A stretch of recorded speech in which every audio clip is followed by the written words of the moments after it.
జై భీమ్ జై భీమ్ జై భీమ్ జై భీమ్ అంబేద్కర్ ఆశయాలను కొనసాగిద్దాం అంబేద్కర్ ఆశయాలను కొనసాగిద్దాం అంబేద్కర్ ఆశయాలను కొనసాగిద్దాం జై కాంగ్రెస్ జై కాంగ్రెస్ జై కాంగ్రెస్ జై కాంగ్రెస్ రేవంత్ రెడ్డి గారి నాయకత్వం వర్ధిల్లాలి రాహుల్ గాంధీ గారి నాయకత్వం వర్ధిల్లాలి నిలబడవలసిన అవసరం ఉంది. అదేవిధంగా నిన్న అసెంబ్లీలో చాలా స్పష్టంగా చెప్పాను. రాష్ట్ర ప్రభుత్వానికి ముఖ్యమంత్రి గారికి చెప్పాను. రాష్ట్రంలో షెడ్యూల్ కులాల జనాభా సమగ్ర కుటుంబ సర్వే ప్రకారం 18%.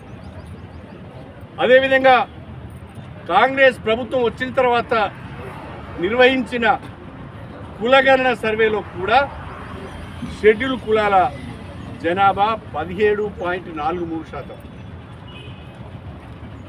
అదేవిధంగా చేవెళ్లలో జరిగిన కాంగ్రెస్ పార్టీ సభలో ఏఐసిసి అధ్యక్షులు ఖర్గే గారు చాలా స్పష్టంగా కాంగ్రెస్ పార్టీ తెలంగాణలో అధికారంలోకి వస్తే 18% రిజర్వేషన్లను కల్పిస్తామని చెప్పి ప్రస్తుతం ఉన్న 17%ని 18% చేస్తామని చెప్పి ఆనాడు ప్రకటన చేయడం జరిగింది. కాబట్టి జనాభా ప్రాతిపదికన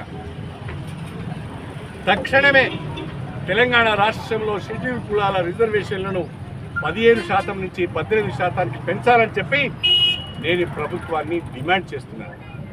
ఇది మా హక్కు. ఎవరో మాకు భిక్ష పెట్టవలసిన అవసరం లేదు. రాజ్యాంగ పరంగా మాకు సంక్రమించిన హక్కు ఇది. మా హక్కును మాత్రమే మేము అడుగుతున్నాం. గతంలో ఎన్టీ రామారావు గారు ఎస్సీ ఎస్టీల రిజర్వేషన్ను పెంచారు. అదేవిధంగా బీఆర్ఎస్ ప్రభుత్వంలో కేసీఆర్ గారు కూడా షెడ్యూల్ తెగల రిజర్వేషన్లను పెంచారు. ఇప్పుడు ఒక అవకాశం వచ్చింది. మన ముందు గణాంకాలు ఉన్నాయి, మన ముందు డేటా ఉన్నది. దాని ఆధారంగా తెలంగాణలో షెడ్యూల్ కులాల రిజర్వేషన్లు 18%కి పెంచి ఏబీసీ గ్రూపుల మధ్యన ఈ రిజర్వేషన్లను వాళ్ళ జనాభా ప్రకారం పంచాలి అని చెప్పి నేను డిమాండ్ చేస్తూ ఏమాత్రం కాలయాపన చేయకుండా తక్షణమే దీనిపైన కార్యాచరణ ఉండాలని చెప్పి రాష్ట్ర ప్రభుత్వాన్ని కోరుతూ, ప్రత్యేకించి కాంగ్రెస్ పార్టీకి, తెలంగాణలో ఉన్న కాంగ్రెస్ ప్రభుత్వానికి, తెలంగాణ రాష్ట్ర ముఖ్యమంత్రికి దళిత జాతుల నుంచి, దళిత జాతుల యొక్క సంక్షేమాన్ని కోరే సమాజం నుండి ప్రత్యేకంగా అభినందనలు, కృతజ్ఞతలు తెలియజేసుకుంటూ నేను సెలవు తీసుకుంటాను.